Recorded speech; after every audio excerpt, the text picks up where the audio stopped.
Like many families splintered by COVID-19, Willie Smith was separated from his 67-year-old father, already critically ill in the hospital with the virus. But he was determined to be by his side. The first thing when I seen him, tears came in my eyes. It's something you wouldn't want to see none of your parents in a situation like that. Smith's father, Willie Freelou, was admitted to the 15-bed stand-up COVID-19 hospice wing in the East Jefferson Hospital nearly a week ago. And every day since, Smith comes and dresses up in full PPE to stand by his father's bedside, knowing it's a privilege not all families have at this time. Every day he up here, I'm going to be here. Every day, I'm going to play music for him. I'm going to talk to him. I'm going to pray over him. That's my father. But with tears in his eyes, he says he struggles coming to terms with his father's eventual passing. Like I say, it's hard for me to sleep because I know he's sitting up there. I know he's up in the hospital and he's going through something. They say comfortable. I don't like the word comfortable because when they say comfortable, that means he's dying. You feel what I'm saying? And it's really touching and it really hurts me. That's what hospice is about. It's being with the people that you love. From the idea to the inception, it took less than 3 weeks to stand up a pop-up hospice at this location. Coordinators describing it as a near miracle. The things that were achieved in that period of time, there's no way possible that happens without help. So I'm very grateful. After conversations and pitches with the hospital and state departments, Carla Davis, the CEO at Heart of Hospice, says they opened the wing in record time. But she says it wouldn't have been possible without the nurses and doctors from across their network and the country volunteering to help. People literally left their families on Easter and came down to help us start this inpatient unit. In opening the wing, Davis says securing PPE was a challenge. Not only would staff need to be equipped, but also the family members allowed to visit. We literally have a PPE task force that is every single day making sure that we have enough equipment. Despite seeing his father in a hospital bed every day, Smith remembers him full of life. He was full of jokes. You could be asleep. When I was little, he would sleep, and he liked to do the three stooges. He'll tell you, while you sleep, he'll say, wake up and go to sleep. But he says if he could trade places with him, he would do so in a heartbeat. I love my father. I like I said, he was a man. At the end of the day, he was a father. He was a dad. He was a friend. He was everything. In the midst of the COVID-19 crisis, nurses are on the front lines. It's extremely stressful because they are super sick. This Tulane Hospital ICU nurse, who does not want to be identified, says it's the hardest thing she's ever had to do. These patients are sicker than sick. We run anywhere from 2 to 10 drips on a patient a day. We paralyze them, we flip them on their bellies to help them get more air exchange in their lungs. She says the COVID-19 patients in ICU need almost constant attention. And because there are so many patients, nurses are expected to take care of at least 2 of them a shift. And we're not even really protected because we're issued 1 gown and 1 mask for our entire 12-hour shift. And we're hanging these masks and these gowns outside of the patient's room. So if they're positive germs are all over the hallway. Hi, good afternoon. I'm Dr. Kelly Birkenstock. A doctor who operates an anti-aging office. We're here to give you another Take the Crazy Out of Corona update. Has turned her skin repair clinic. If you're positive, we will give you medications immediately Into a COVID-19 drive-through testing site, testing dozens of patients a day. 26 on Friday. With potentially dangerous ramifications. Well, it's certainly worrisome. Suzanne Linden paid $159 for a drive-up COVID-19 antibody test. I was feeling tired, I was having headaches, and I was just paranoid about having the virus. Dr. Kelly Birkenstock, who operates skin clinics in Mandeville and New Orleans, told her she tested positive for COVID-19. And they told me I was positive. I was in shock. So shocked, Linden wanted a second opinion. Got a doctor's order to be retested at Ochsner, and those test results came back that we were in fact negative, not positive. Before Linden's test, she says she told Birkenstock she had minor symptoms. So you didn't have a fever. No, You didn't have a cough. no. Did she say you had coronavirus? Yes, and she gave me a slip saying that she circled positive for coronavirus. But even with minor symptoms, Birkenstock prescribed a trio of medications, drugs she claims to prescribe for every patient who tests positive, in several online videos. If your COVID test is positive, depending on your symptoms, we give you one of two sets of prescriptions. All of them contain the hydroxychloroquine and the azithromycin, as well as zinc. So after telling Lyndon she tested positive, Birkenstock prescribed her the powerful antiviral drug hydroxychloroquine, a drug in short supply. I don't know how to say it delicately, but that's pretty poor medicine. Another patient has a similar story. Someone in their 20s tested positive, but that day received a negative test at another clinic. That patient didn't want to do an on-camera interview with us, but says Birkenstock also prescribed hydroxychloroquine. When they came in and told me the test results, the first thing that flashed into my mind was the cemetery. I figured I was a goner. Maureen Sexton was not alone. More than 38 people died of coronavirus at Forest Manor, including many friends. My first roommate was a little old lady who was a retired nurse. And of course she had dementia. But she was 92. She didn't make it. At times I've wondered, oh God, why am I here? Am I here to learn patience? In the last several months, the coronavirus death rate has dropped. Nursing homes like Forest Manor have learned a lot about coronavirus protocols, such as quarantining, testing, and social distancing. I think they've done the best they could, given what we were all given. Before the end of the visit, a mother who still feels some COVID effects gives her son another life lesson. Well, if you can make something good out of something bad, that's all right. Mom's everything. She's inspiration, she's tough. Just above the skyscrapers, the Air Force and the Air National Guard saluted the essential workers on the ground, on the front lines of the pandemic fight. It's beautiful, unbelievable. The blue skies seemed meant for the day. The Gretna Levee proved a prime viewing spot. People took to rooftops. At University Medical Center, dozens of doctors, nurses, and technicians gathered atop the garage to watch an air show meant for them. It means a lot. It helps us feel appreciated. They have been on the front lines of one of the biggest medical battles any of them have ever seen. We went through the H1N1, we went through the West Nile virus, we went through the AIDS, we went through all of it. None of it was this severe. None of it had the nurses, the doctors, where they would get sick just by entering a room. It was very difficult. For many, it's been a war, and this afternoon, a welcome break. Blue Angel warbirds flying in from the south, releasing trails of smoke directly over Slidell Memorial Hospital, the hospital where they've toiled for the past 2 weeks. Oh, that was exciting. That was awesome. Yes, it was. Gave me chills. Every day that Bill Breaux is on the job, he's at the bedside of COVID-19 patients, helping them breathe. It's pretty traumatic for us. It's to see the disease and the death and destruction that we see every day, and we're there every day with the patient.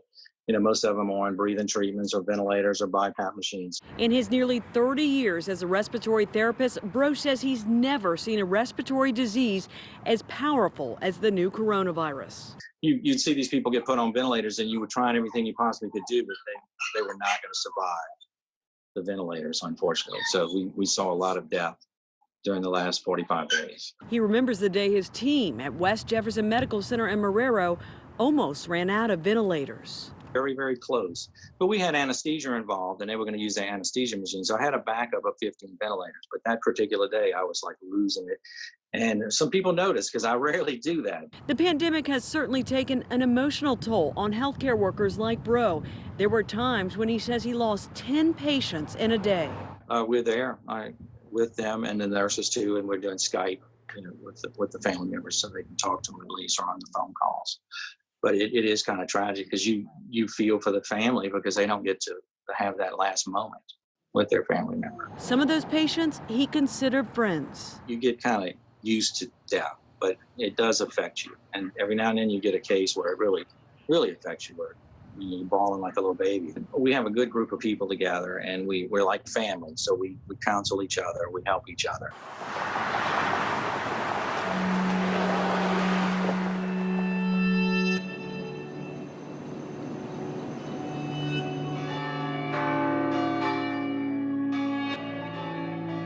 This year, the silence was often deafening.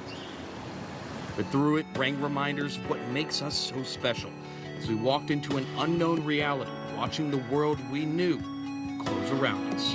What do you do when your whole life is pulled out from underneath you? How do you handle that?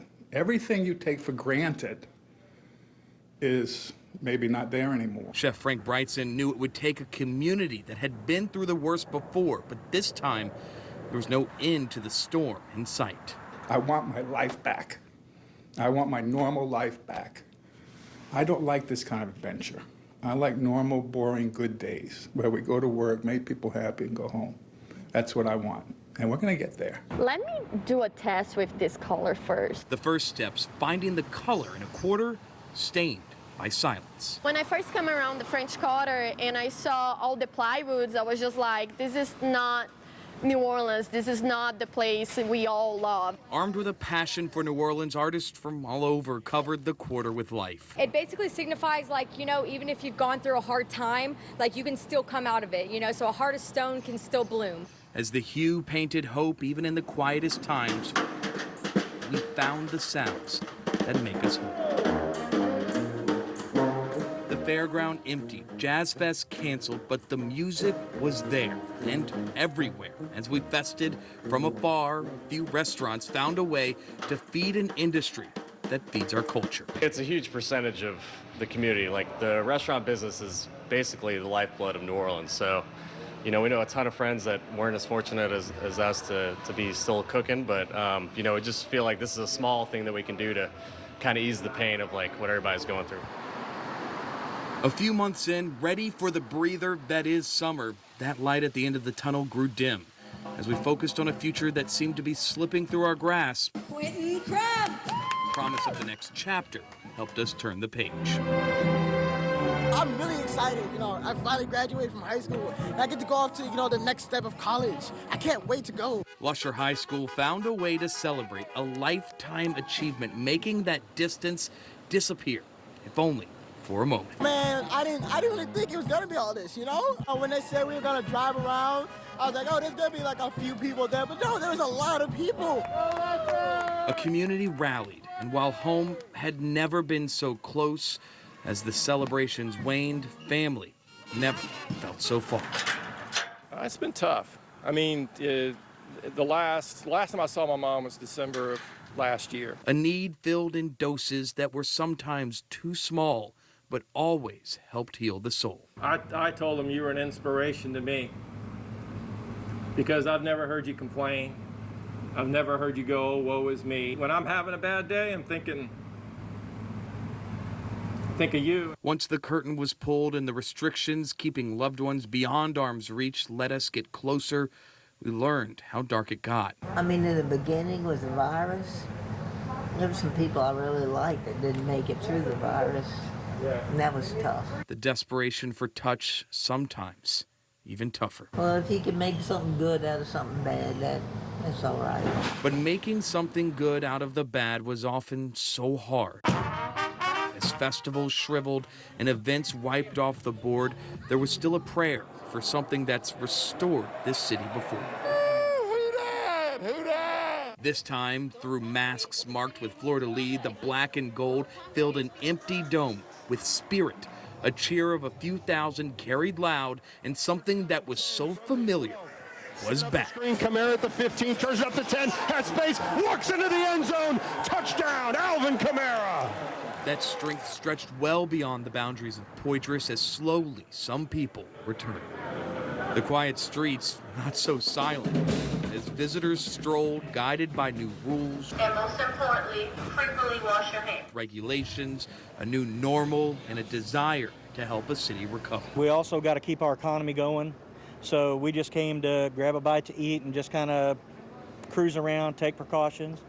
And we do keep our social distance from everybody and just kind of support the local economy. But even as rules relaxed, our traditions changed during a season when we craved to fill our appetite for family. I'm in the very happy position of having 5 children, but only one of them lives here in New Orleans. During Thanksgiving, our new speed of connecting bridged a gap of guidelines. We're definitely going to be FaceTiming with family all day. We've got family in Colorado. We have to schedule who's going to get me for dessert and who's going to get me for appetizers. Traditions broken, but new ones formed. Our world more connected than ever, and for the first time in years, that new normal brought back a piece of the past, a celebration that would ensure the good tidings would roll. It's brought a lot of joy. Yes, it has. It really has. That's what I said. It kind of makes it feel like we're normal again. A return to a driving tour through City Park ushered in a holiday season that for once this year brought a fresh breath, a deep inhale for whatever comes next. In a year we're all ready to forget, but we'll always remember. Rob Krieger, Fox 8, Local First. Miss you, Mom! 84-year-old Rosemary Cox was greeted by her large family after she was released from Slidell Memorial Hospital Tuesday morning. Were you expecting this at all? No. She was overwhelmed by the surprise. This is my life right here. This is her second bout with cancer. She's been in remission for a few years, and then the B-cell lymphoma came back. She started her radiation treatments, and today's her last day. She says her mother started radiation treatments in February. She went to the hospital and had a lung scan and found out it was also in her lung. And so she went through some major radiations with that, and then there was a spot elsewhere in her leg, and so this was her last treatment. Hopefully we'll do another scan and we'll be all clear. Number 1. Love you, Mom. After not being able to visit her at the hospital, Cox's family rushed to hug her, but through a protective barrier. It's great. It's the closest we've been in a while. I want the real thing. I know that's what we have to do right now, but I want the real thing. 4 generations excited their matriarch is back home. It's all my kids. Their kids and their kids. There's 9 of us, plus nieces and nephews, and we lost my dad a few years ago. So she is very special, and we've been trying not to. We've been trying to socially distance, but it's hard when you have a big family. A tight-knit family, they found ways to still keep her in the loop. We had a Zoom Easter. That's what it was. We had a lot of people on there. And it's just hard not to hug her. It's hard not to be there beside her. The first thing she wants to do once things are back to normal. When I can, having a big old party. From Slidell, Tiffany Wong, Fox 8, Local First. When fans streamed into the Dome or the arena for live sports events, they found the place wrapped in elaborate, oversized graphics. Produced by Crystal Clear Imaging in Elmwood and its roughly 40 employees. Their customers, major sports leagues, stadiums, festivals, and large gatherings. And all of that just stopped. The coronavirus dried up business. People are looking at me, my employees, like, what are we going to do? CEO Arthur Boisfontaine decided to fight the enemy that almost put him out of business. These right here, this is thousands of canisters of wipes here. They would sell everything from wipes to masks to plexiglass. And we bought an enormous amount of Plex, to the point of people all over the country were like, who's got the Plex? Well, we had it.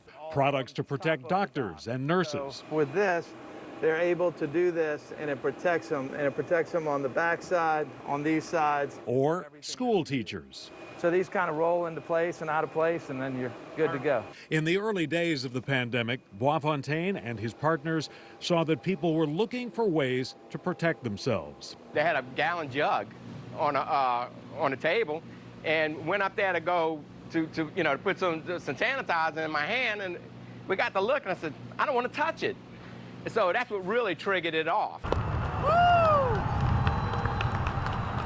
It's gorgeous. It is difficult, but it's gorgeous. I get to see the dome over there, the city, the highway, the people. You can actually hear the people at about 2,000 feet cheering for you. A precise jump from 4,000 feet, these three members of the prestigious Army Black Daggers landed in a small field directly next to the University Medical Center, to the cheers and bright smiles of just a few dozen frontline healthcare workers.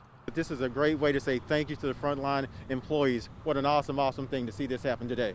UMC CEO Danny Hardman says the nurses, doctors, and first responders have gotten very few breaks since the pandemic started, working tirelessly to save lives at the risk of their own. But seeing this kind gesture of thanks from the military is a great pick-me-up.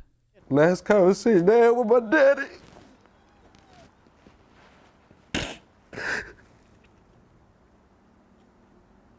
I was bringing him, he always worried about getting his truck fixed.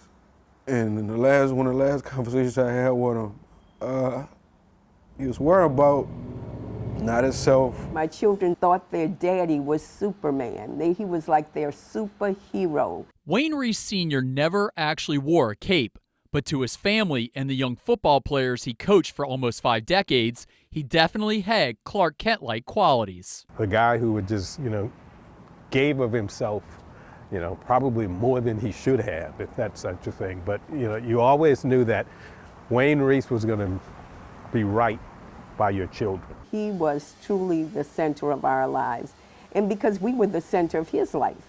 And we saw that, and my children saw that at an early age, that their father would do anything for them. And I knew as a wife that my husband was always there for me. I danced for over 12 years. My sister, before I did, so it was well over 20 years that he was at every single dance recital. He even danced in one of the dance recitals with me right before I graduated. So it was never an option for him to choose between family and football. He made every event. On the sideline, Reese won a ton of games, 255 to be exact, racking up victories as the head football coach of 3 different New Orleans high schools, most recently at McDonough 35. Now, the reason his teams were always in the playoffs wasn't because of some new high-tech offense. Reese just understood how to push kids to be great on and off the field. We have to succeed. We have to win games. Like, we have to. And it's not for us, it's for Reese. Like, we love Reese that much, man. It's like we have to do it for Reese no matter what, man. Coming out, especially in my group, coming out in 07, man, we love Reese, man. Him just motivating us. I don't think it's dealing anything with X's and O's. I think how you treat people every day and the people respect you and you do right by people, and good things going to happen. 250 wins, it was another win for him. And his main concern about helping others, making sure kids have that opportunity to go to college. His wife Stella points out Wayne had broad shoulders for a reason, because he needed them to carry everyone else's problems. But a few months back, it was Coach who needed the help. When he was getting sick, he was a very proud man, and he would not let you know that how bad the pain was, but we could see it. All he would tell us is, I'm going to be all right. I'm going to be all right. And so finally we said, after consulting with his doctor, and we had been on several things to take him to the emergency room. Well, the sad part about that is I didn't even realize that once I let him out and parked the car, I could not go back in and I could not see him. The 75-year-old contracted COVID-19. Over time, his body continued to weaken. Eventually, he was put on a ventilator. His last words were for me, and I said, I love you. And he said, I love you more. So I will, never forget those words. The beloved coach, father, brother, and husband of 47 years lost his battle with the virus. The call was really surprising and a shock for me. It was a struggle where here we are with this virus. We were quarantined. My children were not coming near me. My grandchildren weren't. And how could I tell them of this tragic loss that we had? So, I immediately started praying for guidance, and I said, I realized I have to do it one at a time. I think that's going to haunt us for the rest of our life, right? Because he was there for all of us, no matter what. I never thought in a million years that this would be the outcome. He was worried about other people. he wasn't worried about himself. That's the last thing. That's one of the last things I remember, because this house, he helped me build it. Every day he would go with me to Home Depot and just bought everything I needed. The 2019 season was year 49 in coaching for Reese. Now, usually on the back end of your career, getting through to teenagers isn't that easy, but that wasn't the case for Reese. His last season with the Ron Eagles was one of his best.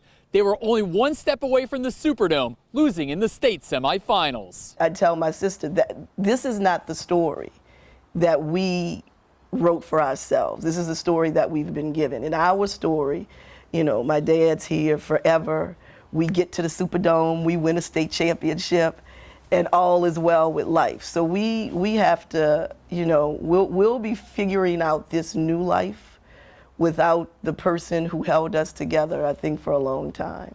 A man that influenced a family, a football culture, and produced generations of leaders in New Orleans. Garland Gillen, Fox 8, Local First.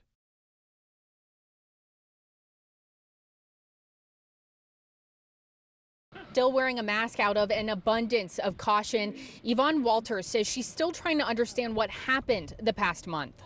My voice hasn't come back 100%, but and then I'm still a little weak, and I still get a little winded. The 27-year-old nursing tech thought it was just the flu, but noticed she had trouble breathing. She said the thought of coronavirus never crossed her mind until she went to the emergency room and doctors asked if there was someone she could call. She was going to be emergency intubated and eventually put under a medically induced coma. Last conversation I had with my mother. How did that go? She told me to let the doctors do what they need to do. I just told her that I will speak to her again. Her mother, Raquel Walker, remembered days after her daughter's last call, she received a second call confirming it was coronavirus, a fight that was complicated by her daughter's type 2 diabetes. I was told that we was going to lose her, that she was going to die. Raquel then leaned heavily on her faith and her family, believing she would see her daughter again. We just kind of went into faith mode, prayer mode, you know, believe totally in God, no doubt, no wavering. You know, when I was awake, they said, "You know yet?" And I was like, no.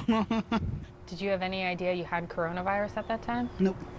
Yvonne said it was crushing to wake up alone. No one from her close-knit family was by her bedside, and she still felt weak from weeks of being on a ventilator. As soon as I was able to talk, she called, she chimed in my family. I was able to hear everybody's voices, and it just made me more grateful for my family and friends and everybody who was praying for me. While she was isolated, Yvonne said she had no idea how close her loved ones actually were. I feel like there's power in prayer, and don't ever doubt that there is a God, because I know that my mom is she's the strongest woman I know, and I had no idea there's so many people were praying for me. An unlikely survivor, she's thankful to be back with her loved ones, but pleading with those around her to heed the warnings and stay inside. We're looking at 3 generations right now of COVID-19 survivors. Yep, that is correct.